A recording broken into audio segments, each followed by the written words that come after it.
بسم الله الرحمن الرحيم. قال الإمام السيوطي رحمه الله تعالى في كتابه النقايا: منها ما يرجع إلى السند وهو 6: المتواتر والآحاد والشذاذ.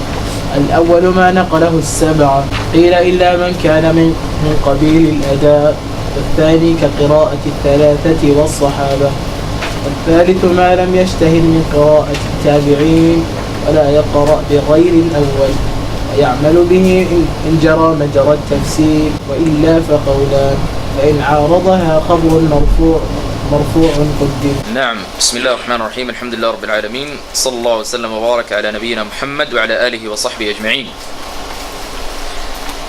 He says here, وَمِنْهَا مَا يَرْجِعُ إِلَى السَّنَدِ. We mentioned in the introduction that As-Suyuuti rahimahullah, in this book, he says that there are 55 different types of quranic sciences, right? In this book in particular. So here he says some of the types have to do with a sanad, or the chain of narration. So this is really good, because now what we are taking in Bayquniya in our other class, right? Obviously in Bayquniya or in Mustalah al-Hadith, what do we study? Chain of narration. Here he's talking about the chain of narration. Does Quran have a chain of narration as well? Yes, it does.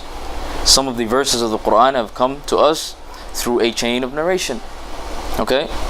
So he mentions the different types of Quranic sciences that have to do with as-sanad. Alright? وَهُوَ سِتَّةٌ. And there are 6 types.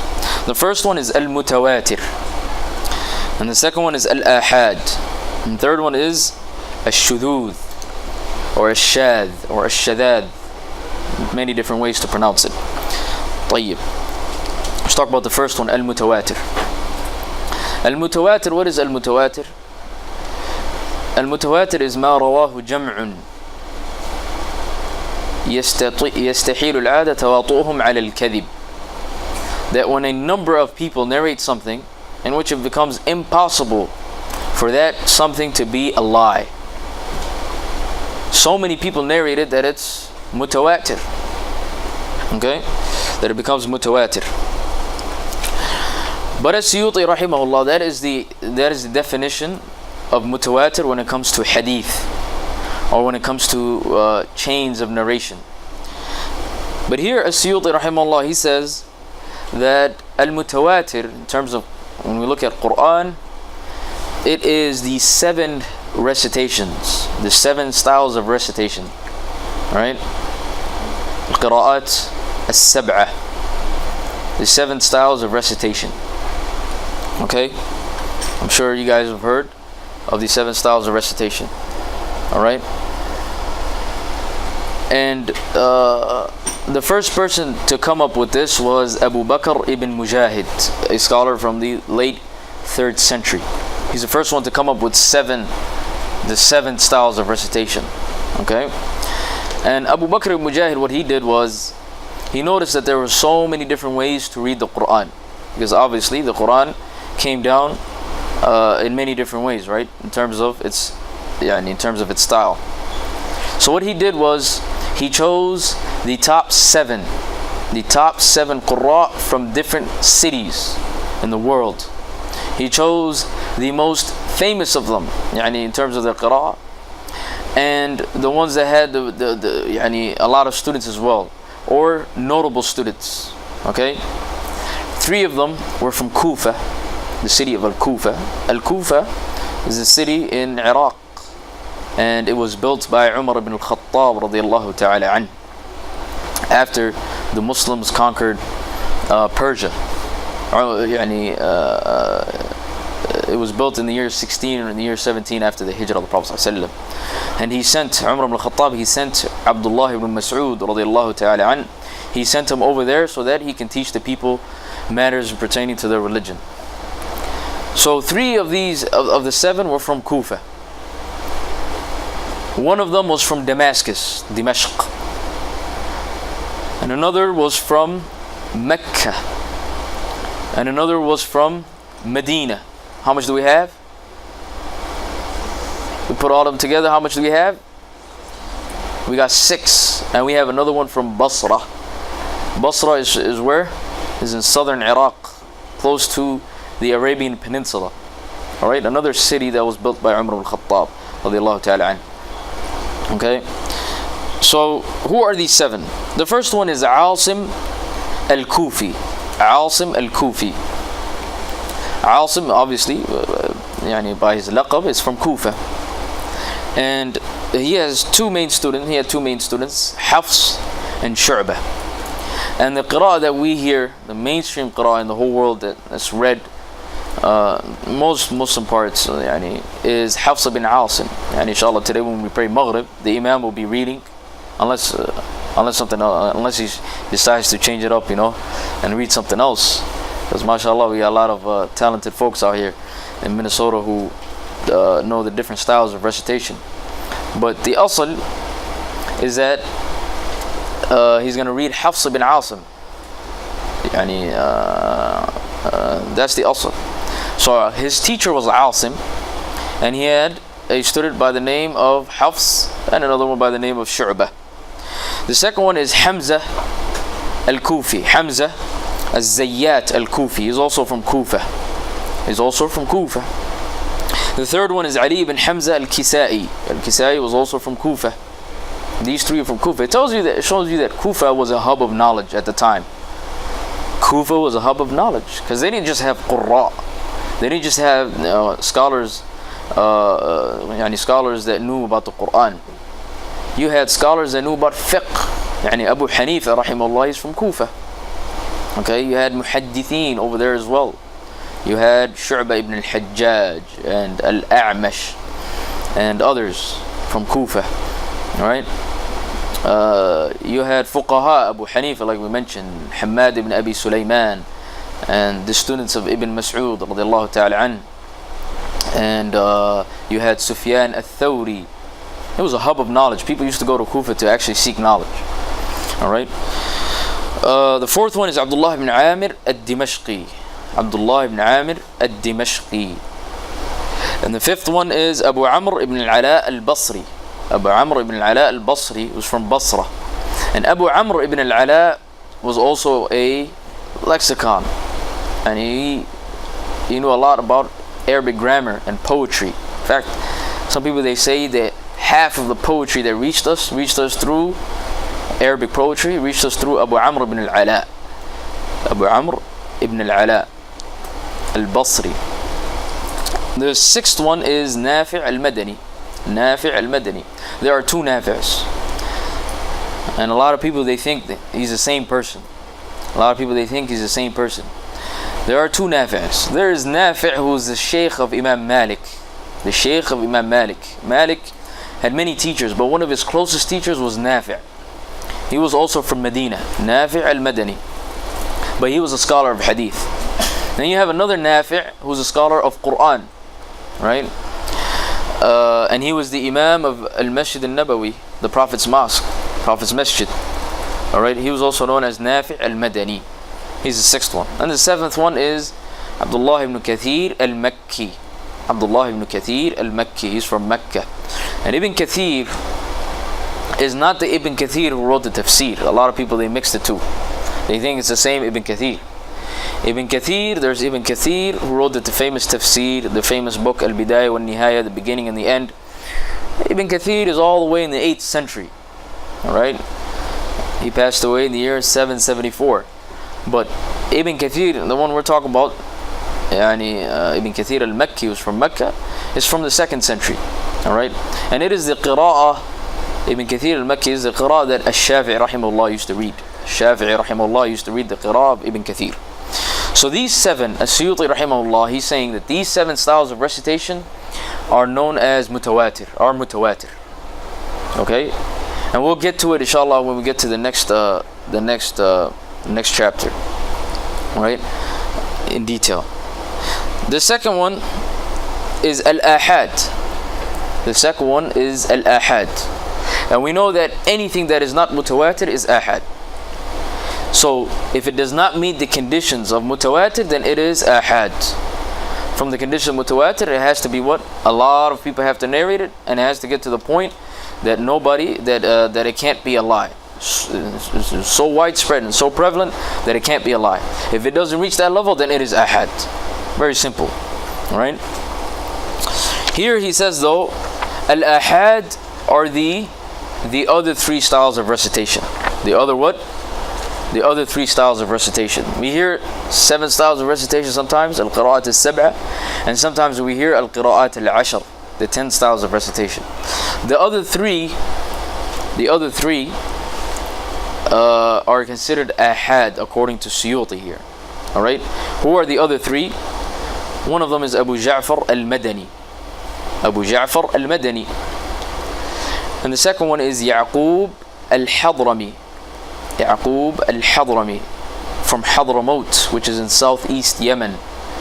From Hadramaut, which is in southeast Yemen. Ya'qub al-Hadrami. And the third one is Khalaf al-Ashir. He is known as Khalaf al-Ashir. And Khalaf, he was one of the students of the seven sheikhs, the 7 that we just mentioned. At the same time, he has his own style of recitation known as Khalaf al-Ashir. طيب, you have these 3. As-Suyuuti rahimahullah considers them ahad. But in reality, all 10 are mutawatir. All 10 are what? Mutawatir. That is a correct opinion. That all 10 are mutawatir. Okay? And he says here, قِيلَ إِلَّا مَا كَانَ مِنْ قَبِيلِ الْأَدَاءِ. قِيلَ, if you look at the last word of the page, قِيلَ إِلَّا مَا كَانَ مِنْ قَبِيلِ الْأَدَاءِ.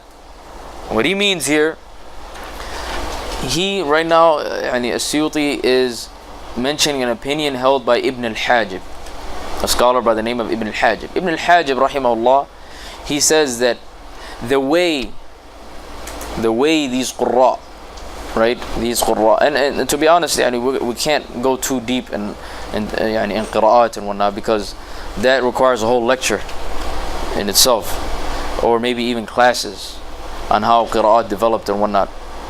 But in a nutshell, Ibn al-Hajib, what he's saying is the way these qira'at came about, that is not mutawatir. So for example, the mudud that we hear, the mudud, the med in the Quran, was-sama', right?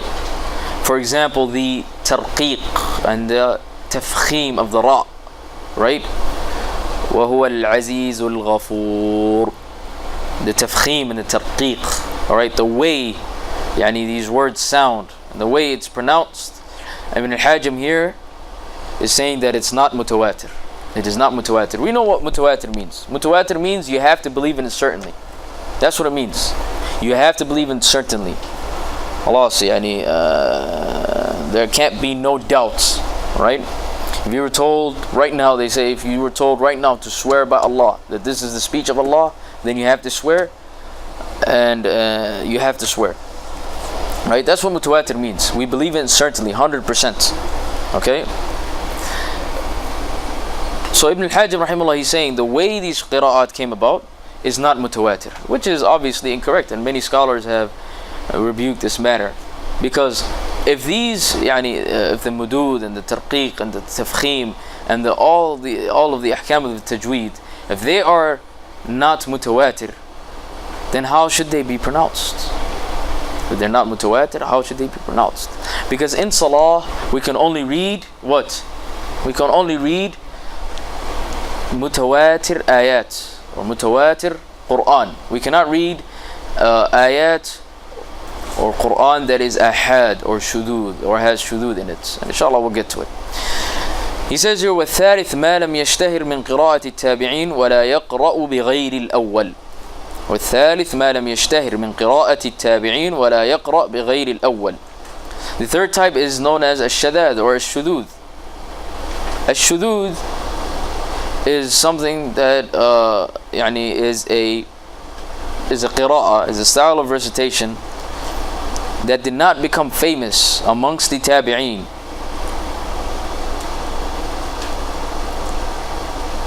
That did not become famous amongst the tabi'een. Alright? This is known as ash-shudud. So to give you guys an example,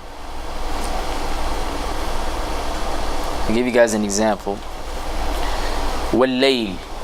Surah Al-Layl. Ibn Mas'ud radiallahu ta'ala an, and this is authentic in terms of its chain. He says, وَالذَّكَرِ وَالْأُنْثَى.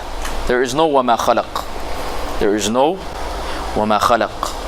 The ulama, they said though, this ayah is shadh. This ayah is what? Is shadh. Alright? How is this chain of narration to Ibn Mas'ud correct, but it's considered shadh? How is this? It's gonna come inshallah in the next chapter, the conditions for a mutawatir, for the ayat or the verses of the Quran to be mutawatir. What are its conditions? There are 3 conditions, and inshallah it's gonna come. So I see a lot of confused faces. You guys are gonna understand it inshallah when it comes in the next chapter. The problem is there is taqdeem and then there's ta'khir. Some of the kalam, some of the speech that As-Suyuuti rahimahullah mentions, he expects you to know it already. He expects you to know it and understand. Alright? So we have, just understand for now, that there are 3 types. There are ayat and verses that are mutawatir. There are some that are ahad and some that are shadh. Some that are what? Some that are shadh.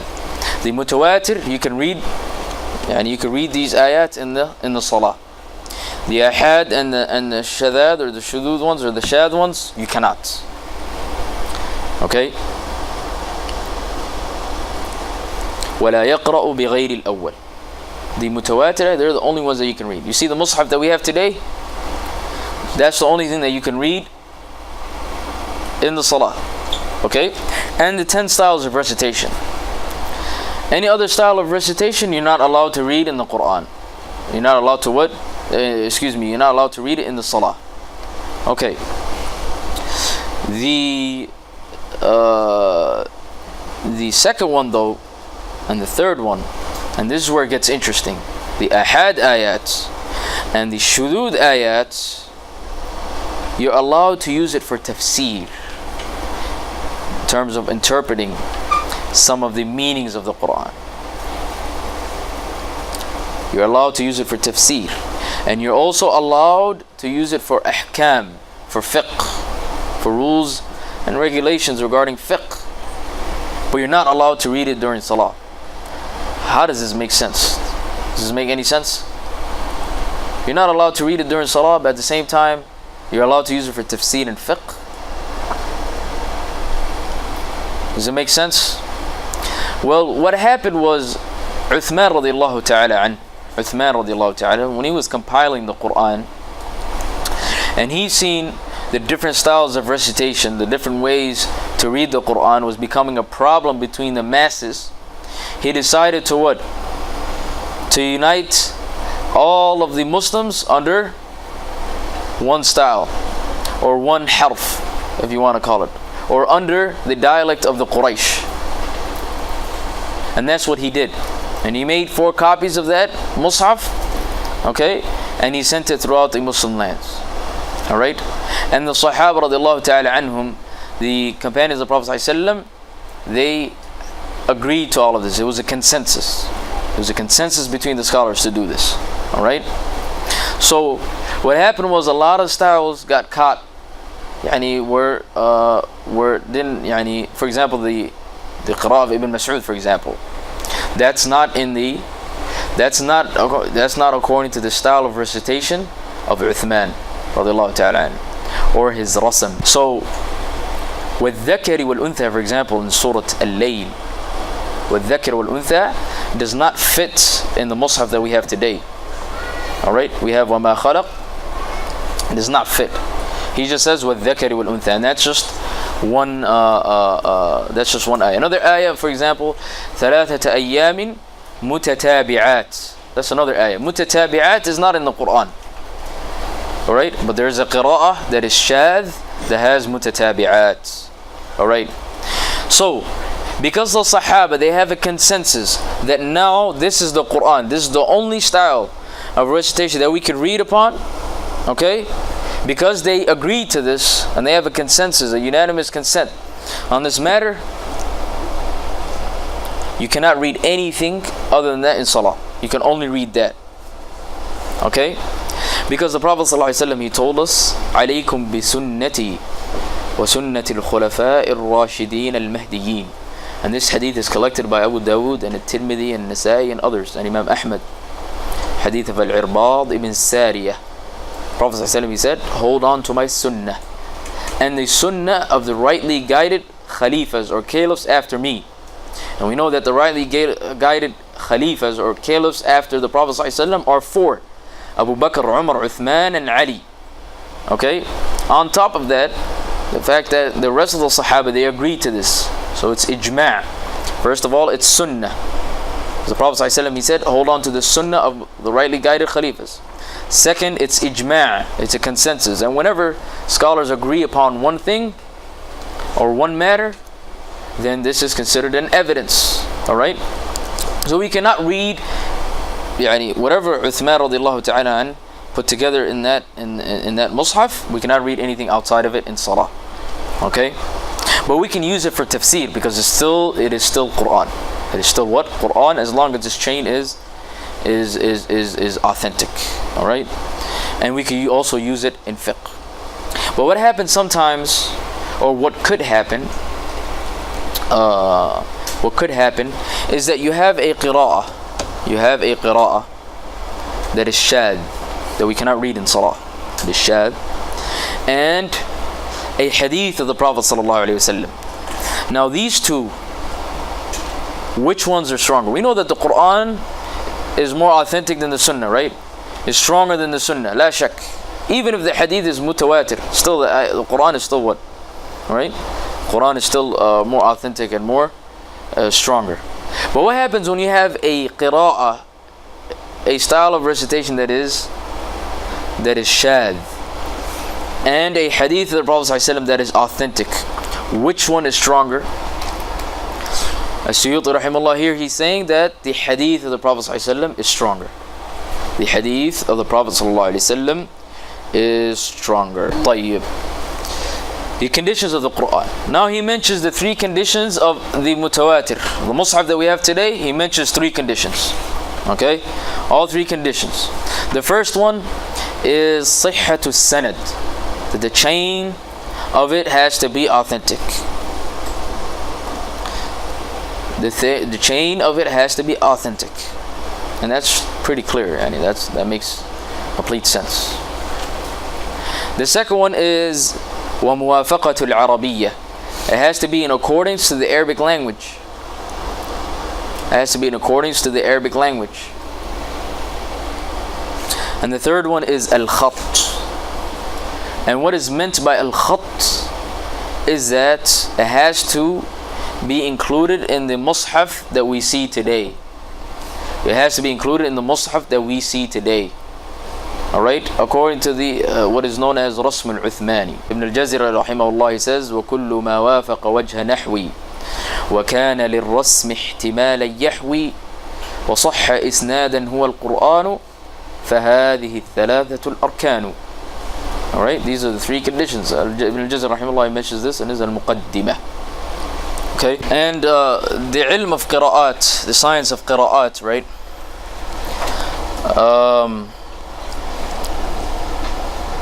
Requires much study. How it developed, how it came about, and everything. How the Quran was compiled. That's a whole ma'arik. That's a whole class that must be taken. Yani. Same thing goes for the Sunnah of the Prophet ﷺ. How hadith was compiled. That's a whole class that must be taken as well. النوع الرابع. He mentions the fourth type. قراءة النبي صلى الله عليه وسلم. The qira'ah of the Prophet صلى الله عليه وسلم. وعقد لها الحاكم في المستدرك بابا أخرج فيه من طرق. Okay. Now he's going to give us a few examples. A few examples from the Quran of the different styles of recitation. The first one is Maliki Yawmiddin. We already showed that on the board. There's Maliki Yawmiddin and there's Maliki Yawmiddin.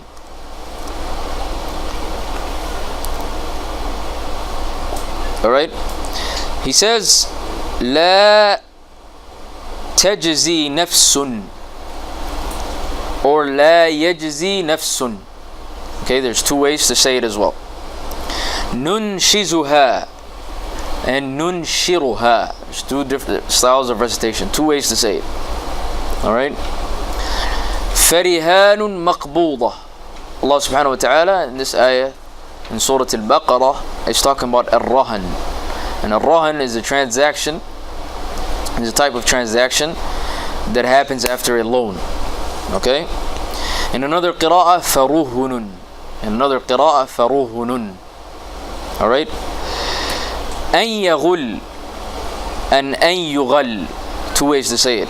An yaghul and an yughal. Notice how these different ways to say it, they fit the what? They fit the way Uthman radiallahu ta'ala and put it. So farihanun and faruhunun. Alright? You see how farihanun has an alif? Farihanun has an alif after the ha. But the ha, he doesn't write the alif. He puts the little alif.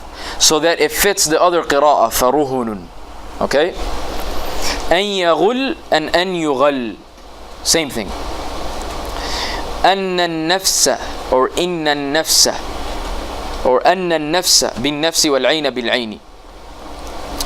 هل يستطيع ربك or هل تستطيع ربك. Two ways to say it. درست and درست. Multiple ways to say it. This verse, there's multiple qira'ahs. من أنفسكم من أنفسكم. Okay? وكان وراءهم ملك يأخذ كل سفينة صالحة. Y'all are sleeping. You guys are straight sleeping. Y'all just heard what I just said? وكان وراءهم ملك يأخذ كل سفينة صالحة. Is that what it says? What does it say? غصبا. Okay. Correct it and put صالحة. And put صالحة. Wait, how many of you guys memorized the Quran? I'm pretty sure there are a few huffaz in here. Does it say in the Quran صالحة? Or does it say in the Quran غصبا? This is the story of what? The story of Musa alayhi salam and Al-Khidr. Right? In Surah Al-Kahf. Surah Al-Kahf, there are 4 stories in Surah Al-Kahf. This is the last, or second to last one. Alright? وَكَانَ وَرَاءَهُمْ مَلِكٌ يَأْخُذُ كُلَّ سَفِينَةٍ. غصبا is in the Quran. But in another qira'ah, it says صالحة. كُلَّ سَفِينَةٍ صالحة. According to what we just established right now. This verse, صالحة, is it mutawatir or is it not mutawatir? It's not mutawatir because it doesn't fit in the what? In the rasam. It does not fit in the rasam of Uthman radiallahu ta'ala anhu. Okay? So, we cannot read during Maghrib, you cannot come and read Safinatin Salihah. You can't read it. Okay? Another verse is Sakra wa ma hum bisakra. Sakra wa ma hum bisakra. Surah Al-Hajj. What is also what the qira'ah that we know, Hafs ibn Asim? What is it? Sukara wa ma antum bisukara. Yani sukara means somebody who's intoxicated. Min qurrati a'yun. Min qurrati a'yun. Change the fatha to a dhamma. Min qurrati a'yun. Or min qurrati a'yun. Two different ways to say it. وَالَّذِينَ آمَنُوا وَأَتْبَعْنَاهُمْ ذُرِّيَّتَهُمْ وَأَتْبَعْنَاهُمْ ذُرِّيَّتَهُمْ. نعم. وَالَّذِينَ آمَنُوا وَأَتْبَعْنَاهُمْ ذُرِّيَّتَهُمْ من سورة الطور. رفارف وعباقري or وعباقري. This is Surah Al-Rahman. What is the as? رفرف وعبقري حسان. But there's an extra alif. But the alif, we can add it in the rasam by what? By putting the little alif. Alright? Okay. Everybody understand this? So the 3 conditions of mutawatir is what? The first one is that the chain has to be correct. The way it got to us, the way the way it got to us today. The second one, it has to fit the rasam of Uthman radiallahu ta'ala an. And the third one, it has to be in accordance with the Arabic language. Okay, in this little paragraph, he mentions the Sahaba, the companions of the Prophet ﷺ, the Tabi'een, that were famous for their Quranic recitations. Okay, alright, so he starts off with the Sahaba of the Prophet ﷺ. The first one is obviously who? Uthman radiallahu ta'ala an. And Uthman radiallahu ta'ala an, may Allah be pleased with him, he was a scholar of the Quran, and he memorized the Quran during the Prophet ﷺ, before the Prophet ﷺ passed away. And he used to read the Quran constantly. In fact, they say one of the reasons why Allah blessed his life, alright, one of the reasons why he blessed his life is because he was connected to the Quran. Okay, out of the four Khalifas, he ruled the longest. Even though at the end of his caliphate there was a bit, in the last a few years of his caliphate there was a bit trouble, but he ruled for 12 years, more than any other Khalifa. The closest was Umar, and he ruled for 10 years and 6 months, but he ruled for 12 years. Uthman radiallahu ta'ala an, they say that one time he prayed and he read the whole Quran in one rak'ah. SubhanAllah. And us in one rak'ah, imagine the entire Quran. You start and you're like, you know what, today I'm going to read the entire Quran. Does that even come up to us? Imagine doing that in Salah in one rak'ah, 604 pages. SubhanAllah.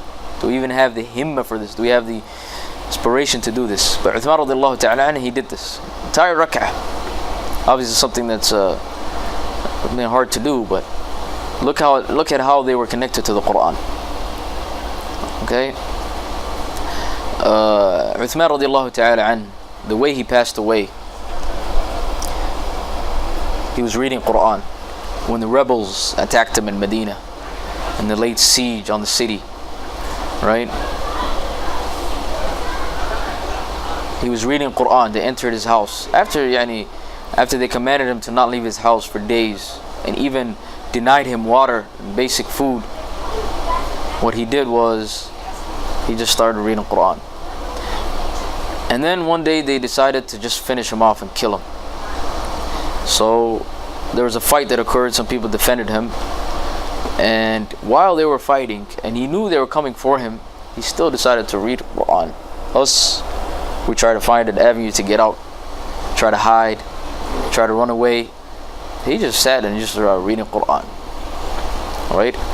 And man who killed him, he killed him while he was reading the ayah in the Quran, فَسَيَكْفِيكَهُمُ اللَّهُ فَسَيَكْفِيكَهُمُ اللَّهُ وَهُوَ السَّمِيعُ الْعَلِيمُ. That Allah is sufficient for you.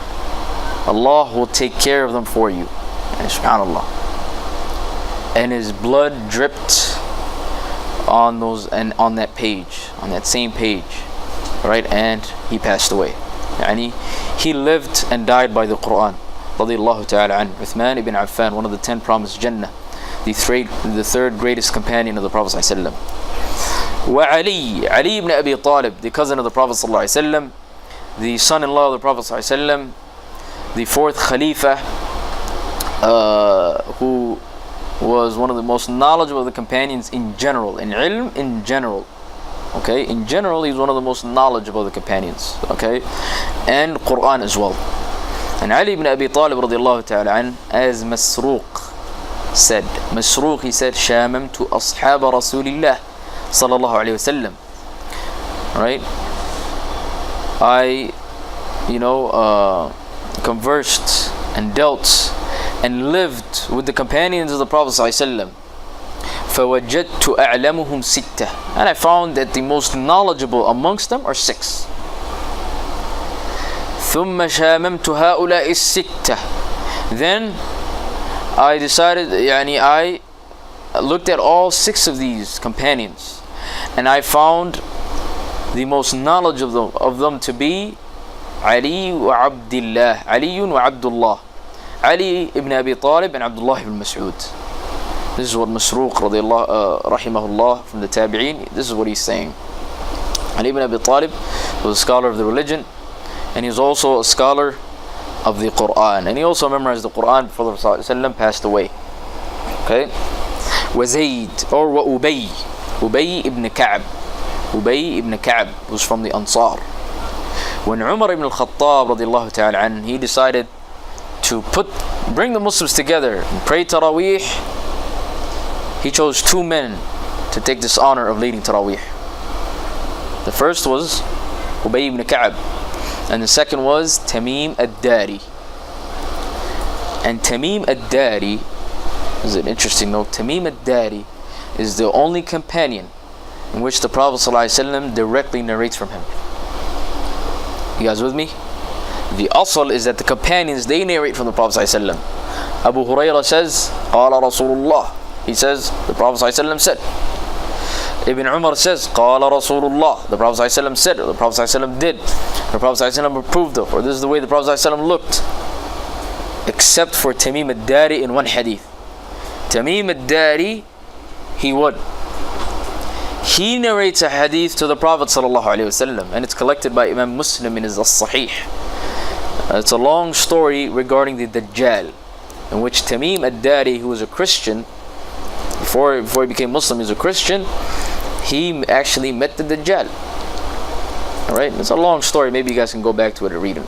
Tamim ad-Dari and Ubay ibn Ka'b, they were the two that were given the honor to lead in Taraweeh. Right, Umar al-Khattab gave him this honor. And also was Zayd ibn Thabit. Zayd ibn Thabit was from the Ansar as well, from the scholars of Medina. And the Prophet ﷺ, he said about him that he is the most knowledgeable of the companions when it comes to al-fara'id, or inheritance. Laws of inheritance, he's the most knowledgeable. وَأَفْرَضُكُمْ Zayd. Hadith is collected by Abu Dawood. Prophet ﷺ, he said that the most knowledgeable of the companions in fara'id is Zayd ibn Thabit, and he's the one who compiled the Quran during Uthman radiallahu ta'ala an's reign.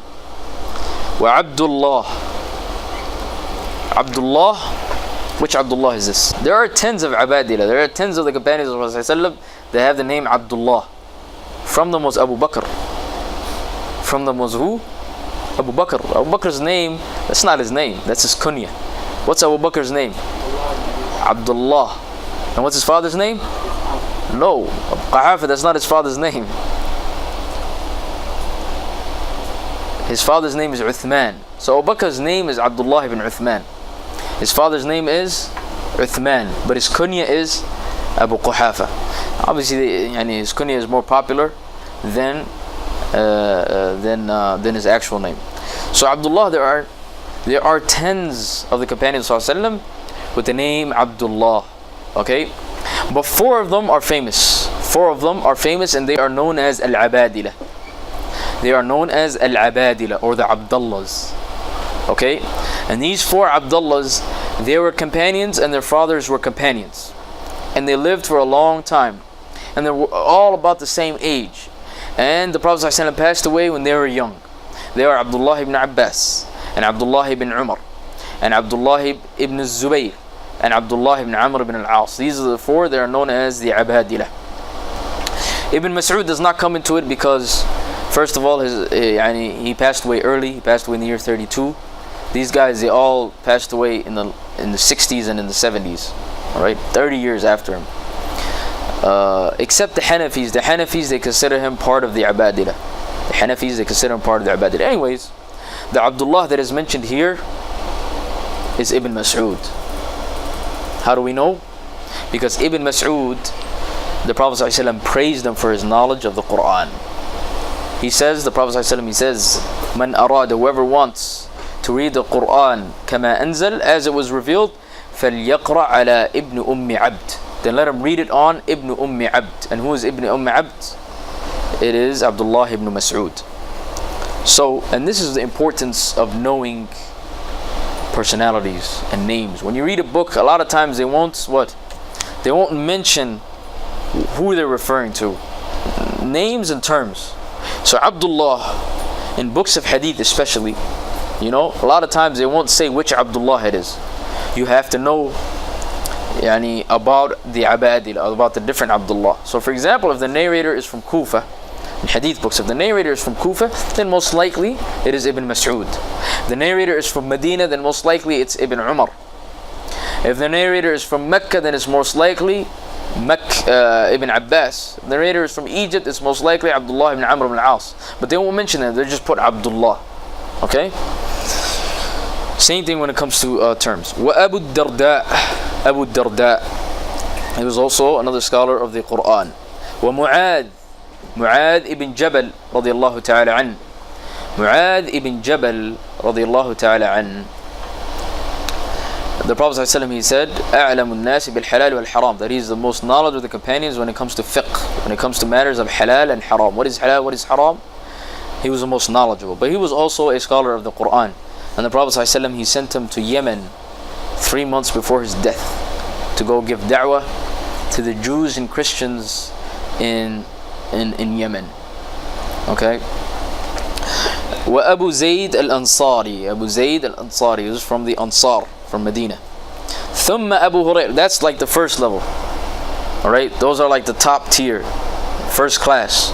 Then you have the second classes of the companions of Rasulullah. They're not as knowledgeable as these guys, but they're pretty knowledgeable as well. Abu Hurairah, although he's known for his Quran, for his hadith narrations, but he was also a scholar of the Quran. Abdullahi ibn Abbas. Okay, in fact, Abdullah ibn Abbas should be considered from the top tier, because the Prophet ﷺ, he said, he made a dua for him. He said, Allahumma faqihhu fi ad-din wa 'allimhu at-ta'wil. Oh Allah, give him understanding of the religion and give him knowledge of at-tafseer.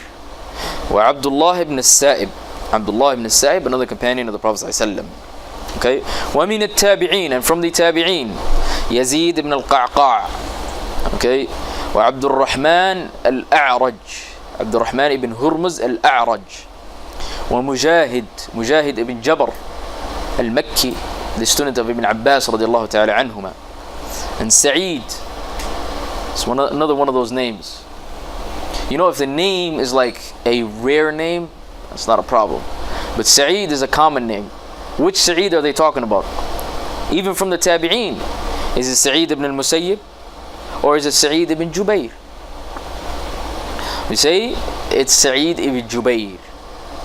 One, mostly because he was a student of Ibn Abbas. Two, because he was a scholar of tafsir in his own right, Sa'id ibn Jubayr radiyallahu ta'ala an. Whereas Sa'id ibn Musayyib was known for fiqh and hadith. Wa Ikrimah, and Ikrimah, he's also from the students of Ibn Abbas. Wa Ata ibn Abi Rabah, who's nicknamed Shaykh al-Manasik. Alright, Ata ibn Abi Rabah. Ata is from the students of Ibn Abbas as well. Wal Hasan. Who's the Hasan that we're talking about here? Hasan, the grandson of the Prophet ﷺ? No, this is Al-Hasan al-Basri. Remember, we're talking about the tabi'een. Al-Hasan al-Basri, who's from the city of Basra. Wa Alqamah is from the students of Ibn Mas'ud. Now he's going to talk about the students of Ibn Mas'ud. He mentioned the students of Ibn Abbas. Now he's mentioning the students of Ibn Mas'ud. Wal Aswad ibn Yazid.